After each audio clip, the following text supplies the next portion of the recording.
Without collective governance, cooperation gives way to relentless competition.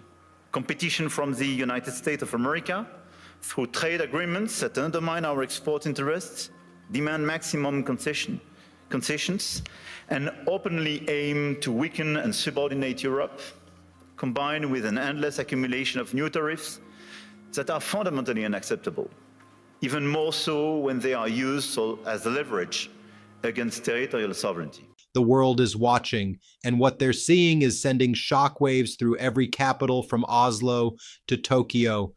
Donald Trump's actions aren't just making headlines anymore. They're breaking alliances that have stood for nearly 80 years. World leaders are no longer staying silent. They're speaking out, they're pushing back, and what they're saying should concern every American who values our place in the world. This isn't political theater. This is a fundamental reshaping of global power, and it's happening right now. Let me take you back to just a few days ago, February 2nd, 2026. The temperature in Kiev, Ukraine, dropped to minus 20 degrees Celsius. That's minus 4 Fahrenheit. People were freezing. Families were huddling together, just trying to survive another winter of war.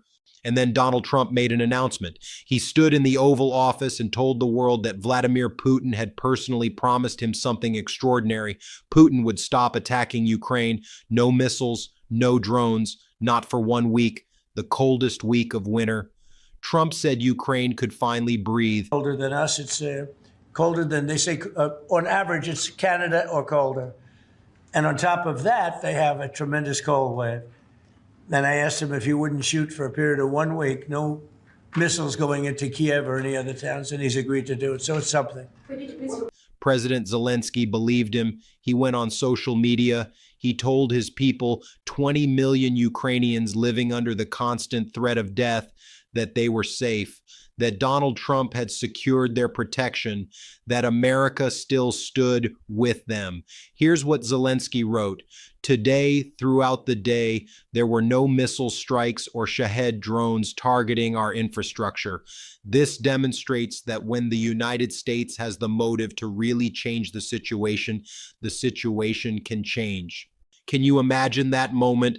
Millions of people living in buildings without heat, without power, finally believing they could sleep without terror. Parents telling their children, it's okay, America helped us, we're safe tonight. And then the missiles came. 450 drones, more than 60 missiles, the largest attack of the year. Russia didn't just break the promise, they stockpiled weapons during that so-called ceasefire and then unleashed hell on the coldest night of the year. According to CNN and Al Jazeera, at least 1,170 apartment buildings in Kiev alone lost heating. Kharkiv, Ukraine's second largest city, saw 820 high-rise buildings cut off from heat. Temperature? Minus 25 Celsius, that's minus 13 Fahrenheit. Look at these images. These are real people, not statistics, not geopolitical pawns, human beings who trusted America's word. And Russia exploited that trust with calculated brutality. Ukrainian Foreign Minister Andriy Sybiha said Russia waited for temperatures to drop before renewing its targeting of energy infrastructure. This wasn't a broken promise. This was a betrayal weaponized. Donald Trump promised safety. Vladimir Putin delivered death. Now let's talk about what happened next, because this is where the story gets even more serious. On February 2nd, 2026, world leaders gathered in Oslo, Norway for the Oslo Security Conference. This isn't some minor event. This is where NATO officials, prime ministers, and foreign ministers discuss the future of global security. And this year, the message was crystal clear. Norway's Prime Minister Jonas Gahr Støre delivered one of the most powerful warnings ever given by a European ally to the United States. He talked about how heartbreaking it was to see the American flag being pulled down from the World Health Organization headquarters in Geneva. Let me read you exactly what he said. As a former chief of staff of the World Health Organization 25 years ago, when I saw that picture last week of the U.S. flag being taken down in front of the WHO building in Geneva, I thought, this is also very bad for security because there's going to be a new pandemic, there's going to be new global health threats, and the idea that the US will defend the US mainland against health threats by pulling out of that cooperation is very, very serious. Think about that. A close American ally publicly warning us that our actions are making the entire world, including America, less safe. But he wasn't done. Prime Minister Stora also addressed Trump's obsession with tariffs. He said the reintroduction of tariffs runs counter to what we have experienced since the late 1940s. He questioned whether tariffs even work economically. But here's the devastating part. He said when Trump used tariffs as a political means to force through the perspective on Greenland, which in itself, wanting to grab land from another land inside an alliance, illustrates how this is changing. Read that again. A NATO ally just said America is trying to grab land from another land inside an alliance. That's not diplomacy. That's described as imperial aggression. And then Poland's deputy prime minister and foreign minister, Radosław Sikorski, stood up. Now, Poland knows Russian aggression better than almost any nation on earth. They've lived through it, they've died from it, and Sikorski had a message. Speaking in the very room where the Nobel Peace Prize used to be awarded, Sikorski delivered this absolutely brilliant line. The Nobel Peace Prize is of some interest right now. I'm on the record saying that if President Trump secures a fair peace for Ukraine, I shall nominate him myself, but it's I who will decide what's a fair peace. The room understood immediately. He's not saying Trump deserves the Nobel Peace Prize. He's saying Trump doesn't get to define what peace means. Surrendering Ukraine to Russian conquest isn't peace, it's capitulation. Then Sikorski delivered this perfectly timed jab, the Gulf of America, once called the Gulf of Mexico. The entire audience laughed. Why? Because it exposes the absurdity of Trump's territorial obsessions. But the warnings didn't stop in Oslo. They echoed across the entire world. In Tokyo, Japan, British Prime Minister Keir Starmer met with Japanese Prime Minister Kishida to strengthen their alliance. And Starmer didn't mince words. Starmer said, "My visit here today comes at a time when geopolitical, economic, and technological shocks are literally shaking the world. And that matters deeply to the British people because these international events increasingly come crashing into our daily lives." Yeah, he's talking about Trump. Without saying his name, every world leader knows exactly who is causing these shocks.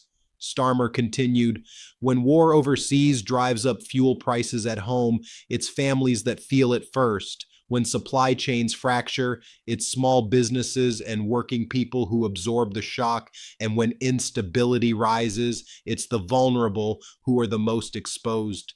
The UK and Japan, two of America's most important allies, are now creating backup plans. They're deepening partnerships without Washington. They're preparing for a world where America can't be trusted. And then there's France.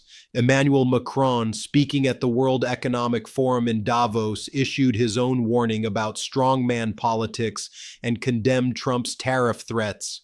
European leaders are preparing countermeasures. According to Bloomberg and Reuters, the European Union is discussing tariffs on $93 billion worth of American goods if Trump follows through with his threats. Now, here's the part that should terrify every American concerned about national security. The Wall Street Journal just broke a massive story, and it's not getting nearly enough attention. According to multiple reports from CNN, CNBC, and the Wall Street Journal, a firm linked to the United Arab Emirates just purchased a $500 million stake in Donald Trump's cryptocurrency company, World Liberty Financial. $500 million to Trump's company, signed by his son Eric Trump 4 days before inauguration. But wait, it gets worse. Months after this deal was signed, the Trump administration approved the sale of 500,000 of America's most advanced AI semiconductor chips to the UAE. These are among the most tightly controlled pieces of technology the United States possesses.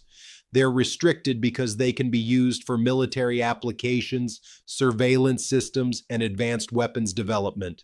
Let me be absolutely clear what this looks like. Trump's family business receives $500 million. Then his administration gives the UAE access to America's most sensitive technology. That's not normal business. That's a potential national security crisis. Bloomberg Opinion called it exactly what it is. Trump's UAE chip deal is a national security risk. When Trump was asked about this deal, here's what he said: "I don't know about it. My sons are handling that. I have all I can handle right now. $500 million to your company and you don't know about it. America's most sensitive technology transferred to a foreign power and you don't know about it." This is his playbook. Deny, deny, deny. And while all this international drama unfolds, American families are paying the price, literally. According to the Energy Information Administration, household electricity costs are up 13% under Trump. 13%. That's real money coming out of working families' pockets. In Arkansas, electric bills jumped 23%. That's an extra $24 per month. In Colorado Springs, gas bills are rising another $7 to $10. New Yorkers are seeing higher gas and electricity rates. California, Illinois, North Carolina, Texas, the list goes on. More than 300 clean energy projects have been threatened or canceled under Trump's policies. When you take supply off the grid during peak demand, prices skyrocket. Basic economics. Trump says he's making everything cheaper, but the numbers tell a different story. Americans are paying more to heat their homes in the middle of winter, while Trump focuses on territorial expansion and trade wars. So let's step back and look at the bigger picture. In less than 2 weeks of February 2026, we've witnessed 1. Trump's promise to Ukraine exposed as worthless, resulting in one of the deadliest attacks of the year during the coldest weather conditions. 2. America's closest NATO allies, Norway, Poland, the United Kingdom, publicly warning about the dangers of Trump's approach to international relations. 3. A potential corruption scandal involving $500 million to Trump's family business and the transfer of America's most sensitive military technology. 4. American families paying dramatically more for energy while Trump's policies reduce domestic energy supply. 5. The formation of new global alliances that specifically exclude the United States. This isn't just bad diplomacy. This is the systematic dismantling of American global leadership. Poland's Sikorski said it plainly. The last few years have made it very clear where our friends are. He wasn't excluding America from that list, but he's acknowledging that America's reliability is now in question. That's unprecedented for a NATO ally to say publicly. Norway's prime minister stressed that his country and Poland represent a continuous landmass of NATO countries from the Barents Sea down to the Baltic Sea. They're building security frameworks that work with or without American leadership. Japan and the UK are expanding cooperation in quantum technologies, space programs, and artificial intelligence research. They're not waiting for America to lead. They're moving forward without us. The question isn't whether Trump's actions are controversial. The question is whether America can afford the long-term consequences of this approach. When our promises are broken, people die. We saw that in Ukraine. When our alliances are strained, our enemies grow bolder. We're seeing that with Russia's increased aggression. When our leaders prioritize personal business dealings over national security, our entire country becomes vulnerable. The UAE chip deal exemplifies that risk. And when our domestic policies drive up costs for ordinary Americans while benefiting the wealthy, trust in democracy itself erodes. World leaders aren't just furious anymore, they're adapting. They're creating a new world order that assumes America is no longer a reliable partner. That should concern every American, regardless of political affiliation, because once trust is broken, it takes generations to rebuild. And right now, in Oslo, in Tokyo, in Paris, in Warsaw, the world is watching America break promises and wondering, is this the country we can depend on? The answer to that question will define not just this presidency, but America's place in the world for decades to come. This is the reality world leaders are responding to. These are the stakes, and this is why what happens next matters more than ever. What do you think? Are world leaders right to be concerned, or is this just political posturing? Let me know in the comments below. Hit subscribe to stay informed about how these global developments affect all of us, and share this video with anyone who needs to understand what's really happening on the world stage, because this isn't just news. This is history unfolding in real time.